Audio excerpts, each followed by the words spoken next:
Hello বন্ধুরা, আজকে তোমাদের কাছে নিয়ে চলে এসেছি মাছের রানী ইলিশ। দেখো, কালকে আমাদের তো গঙ্গার পাড়ে বাড়ি, কালকে তোমার দাদা রাত্রে অনেক রাতে নিয়ে এসেছে ইলিশগুলো। আজকে সেই ইলিশ রান্না করব ভাপা। কীভাবে রান্না করব চলো, মাছগুলোকে আগে কেটে ধুয়ে নিই, তারপরে আসছি তোমাদের কাছে পরে। ভালো করে আঁশ ছাড়িয়ে দিয়ে তারপর পিস পিস করবো।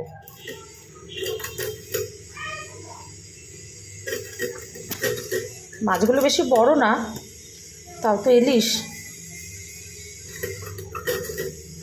মাছগুলো ভালো করে কেটে ধুয়ে রেখেছি।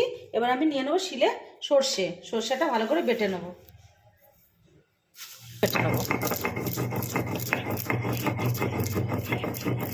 সর্ষেটা আর কাঁচা লঙ্কাটা বেটে নেবো। মশলা করছি তো মিহি করে পেস্ট করে নিয়েছি, বেটে নিয়েছি। এবার নিয়ে নেবো কাঁচা লঙ্কা বাটা।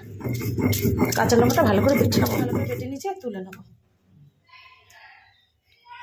এটা দেবো, তারপর পরিমাণ মতন হলুদ গুঁড়ো দেবো, পরিমাণ মতন নুন দেবো,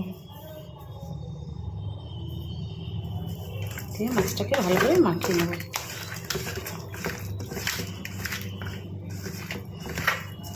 কড়াটা গরম হয়ে গেছে, দিয়ে দেবো পরিমাণ মতন তেল। এরপর মাছগুলো এক করে দিয়ে দেবো।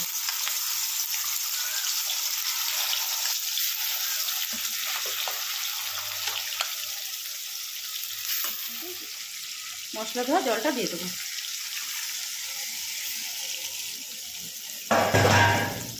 একটু নাড়াচাড়া করে ঢাকা দিয়ে দেবো। এবার ঢাকা দিয়ে দেবো। পর আসলাম, ঢাকনাটা খুলে দেখো, ওপর থেকে একটু ছেঁড়া কাঁচা লঙ্কা দিয়ে দেবো। দিয়ে ভালো করে হালকা করে নাড়বো। একটু কাঁচা সর্ষের তেল ছড়িয়ে দিলে রেডি হয়ে যাবে আমার আজকে তৈরি হয়ে গেল ইলিশ ভাপা।